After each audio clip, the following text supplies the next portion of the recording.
ಇನ್ನು ಮುಂದಿನ ರಾಶಿ ಸಿಂಹ ಸಿಂಹ ರಾಶಿಯವರಿಗೆ ಹೇಗಿರುತ್ತೆ ಅಂತ.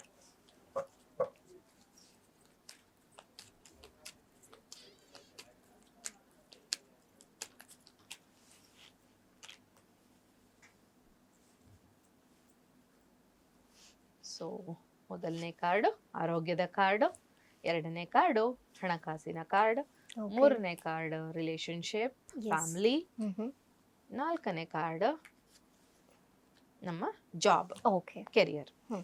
ಸೊ ಮೊದಲನೇ ಕಾರ್ಡ್ ಆರೋಗ್ಯದ ವಿಚಾರಕ್ಕೆ ಬಂದಾಗ ಇದು ಟೋಟಲ್ ಗುಡ್ ಆದಂತಹ card, positive card. Health related ಯಾವುದೇ ಮೇಜರ್ ಹೆಲ್ತ್ ಇಶ್ಯೂಸ್ ಅಂತ ಏನು ಕಾಣಿಸ್ತಾ ಇಲ್ಲ.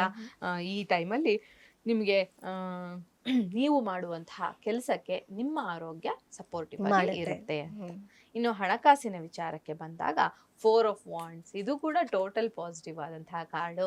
ಒಂದು ಶುಭ ಕಾರ್ಯಕ್ಕಾಗಿ ನೀವೇನಾದ್ರೂ ಹಣ ಸಂಗ್ರಹಣೆ ಮಾಡ್ತಾ ಇದ್ರೆ ಸಿಂಹರಾಶಿಯವರು ಅದಕ್ಕೆ ತುಂಬಾ ಸಪೋರ್ಟ್ ಸಿಗತ್ತೆ. ಆ ಶುಭ ಕಾರ್ಯ ಈ ಟೈಮಲ್ಲಿ ನಿಮ್ಮ ಹಣದಲ್ಲಿ ಮಾಡೋದಕ್ಕೆ ಅವಕಾಶ ಇರುತ್ತೆ, ಅಥವಾ ನೀವು ಈ ಸಮಯದಲ್ಲಿ ನೀವು ಮಾಡ್ಬೇಕಾಗಿರುವಂತಹ ಶುಭ ಕಾರ್ಯಕ್ಕೆ ಹಣವನ್ನ ಎತ್ತಿಡೋದಕ್ಕೆ ಕೂಡ ನಿಮ್ಗೊಂದು ದೊಡ್ಡ ಮೊತ್ತದ ಹಣ ಬರೋದಕ್ಕೆ ಅವಕಾಶ ಇರುತ್ತೆ. ಇನ್ನು ರಿಲೇಶನ್ಶಿಪ್ ಅಂಡ್ ಇದು ಏನು ನಮ್ಮ ಸಂಬಂಧಗಳು, ಕುಟುಂಬ ಅಂತ ನೋಡಿದಾಗ ಇದು ಪಾಸಿಟಿವ್ ಕಾರ್ಡ್ ಅಂತಾನೆ ಹೇಳ್ಬೋದು. ಇದು ನೆಗೆಟಿವ್ ಕಾರ್ಡ್ ಅಂತ ಹೇಳೋದಕ್ಕಾಗೋದಿಲ್ಲ. ಆದ್ರೆ ನೀವ್ ಏನ್ ಕೊಡ್ತೀರಾ ಅದು ನಿಮಗೆ ಸಿಗುತ್ತೆ. ನೀವು ಲವ್ ಕೊಟ್ರೆ ಲವ್ ಸಿಗತ್ತೆ, ನೀವು ಹೆಟ್ರೆಡ್ನೆಸ್ ಕೊಟ್ರೆ ಹೆಲ್ತ್.